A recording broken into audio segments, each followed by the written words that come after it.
Assalamualaikum warahmatullahi wabarakatuh. Perkenalkan, nama saya Rahimah dari kelas 12 MIPA 1. Di sini saya akan menjelaskan tentang artikel yang berkaitan dengan sanksi hukum yang menimbulkan pro dan kontra di masyarakat. Indonesia adalah negara hukum, siapapun tidak boleh membantahkan akan hal itu. Hal ini didasari pada pasal 1 ayat 3 Undang-Undang 1945 yang menjelas menyebutkan Indonesia adalah negara hukum.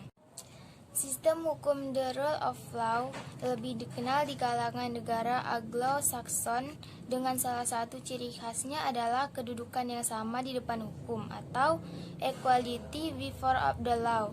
Sedangkan Rechtsstaat lebih dikenal di negara Eropa kontinental dengan salah satu cirinya adalah adanya peradilan administrasi yang berdiri sendiri.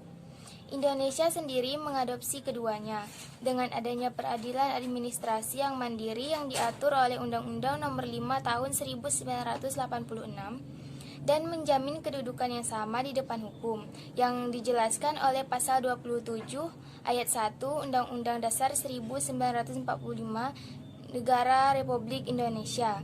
Permasalahan yang terjadi di negara ini, khususnya permasalahan yang berkaitan dengan hukum, semakin banyak terjadi. Tindakan pelanggaran hukum yang paling sering terjadi adalah perbuatan kriminal. Tingkat kriminalitas yang semakin tinggi tentunya harus mendapatkan perhatian yang serius, seperti penegakan hukum yang sungguh-sungguh untuk mengatasinya. Sebenarnya negara ini sudah memiliki instrumen yang cukup baik untuk mengatasi hal tersebut. Negara ini sudah memiliki penegak hukum yang bisa dikatakan mumpuni meskipun masih banyak kekurangan.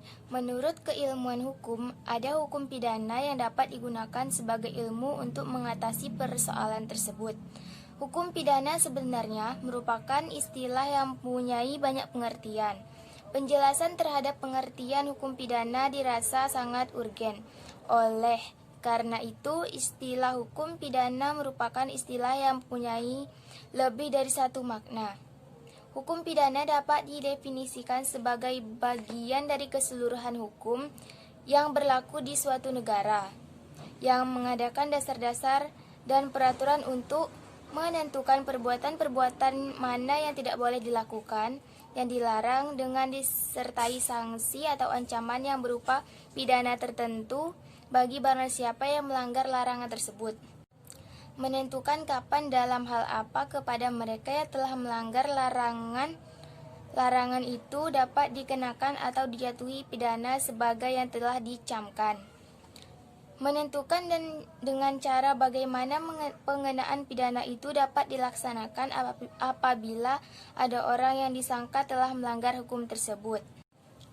Berbagai macam alasan yang dikemukakan terkait dengan setuju dan tidaknya pidana mati. Ada yang bersalah setuju untuk memberikan efek jera yang jitu, ada yang mengatakan setuju supaya tidak timbul atau muncul penjahat potensial sehingga tujuan hukum pidana bisa tercapai dengan baik. Selain itu, ada juga yang bersalah hukum mati sah-sah saja karena memang masih berlaku di negara ini. Kemudian dari pihak yang tidak setuju lebih sering beralasan karena hukum mati bertentangan dengan HAM. Ada juga yang mengatakan hukum mati bertentangan dengan konstitusi kita. Memang sudah diatur bahwa dalam pasal 28A Undang-Undang Dasar 1945 yang berbunyi, setiap orang berhak untuk hidup serta berhak mempertahankan hidup dan kehidupannya. Dengan demikian, berarti memang tidaklah berlebihan jika pihak yang menolak hukum mati karena bertentangan dengan konstitusi. Jika kita hanya memahami pasal 28A, mungkin hal tersebut bisa jadi benar. Untuk itu sangatlah wajar jika sangat banyak pro dan kontra terkait dalam hukuman mati ditinjau dari konstitusi.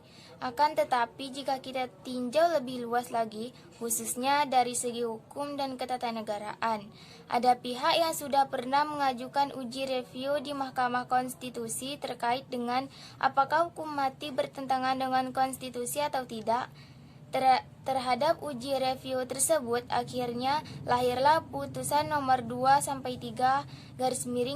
PUU V 2007. Pengujian tersebut diajukan oleh pihak yang beberapa di antaranya adalah seorang terpidana mati kasus narkotika yang hendak dieksekusi. Dalam putusan tersebut, dari pihak pemohon sendiri intinya adalah mereka menganggap bahwa hukum mati sangat bertentangan dengan konstitusi. Pemberlakuan hukum mati dianggap sebagai pelanggaran terhadap konstitusi, sehingga mereka mengatakan bahwa dengan adanya pasal 28A tersebut, haruslah hukum mati ditiadakan, sehingga sudah tidak ada lagi hal yang bertentangan dengan konstitusi. Selain itu, ada yang berpendapat jika hukum pidana bukanlah hukum yang sempurna karena sering terjadi kesalahan dalam penegakannya. Untuk itu, hukum mati hendaknya dijatuhkan.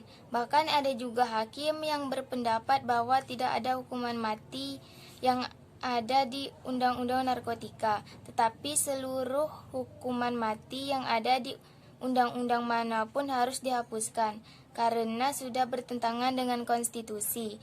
Indonesia sangat menghargai adanya perbedaan pendapat.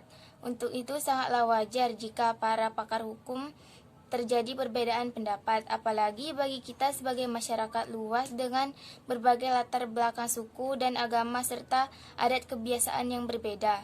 Tentu akan ada banyak sekali perbedaan pendapat, khususnya terkait dengan penerapan hukum mati.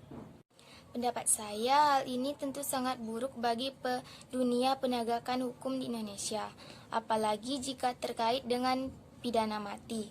Jika penegak hukum salah atau lalai, tetapi tersangka sudah dieksekusi mati, lalu bagaimana semua ini dapat dipertanggungjawabkan? Apakah sebagai seorang praktisi hukum harus mengatakan karena penegak hukum telah melakukan delik karena kelalaiannya sehingga menyebabkan hilangnya nyawa seseorang? Tentu tidak lucu jika demikian. Akan dianggap orang yang tidak paham hukum. Tetapi kekhawatiran inilah yang saya rasakan. Jadi, menurut saya penerapan hukum mati bertentangan dengan konstitusi.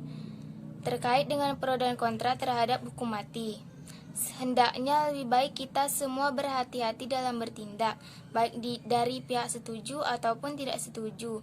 Merupakan mempunyai argumen masing-masing yang saya yakin itu dapat dipertanggungjawabkan secara langsung. Sekian penjelasan dari saya. Wassalamualaikum warahmatullahi wabarakatuh.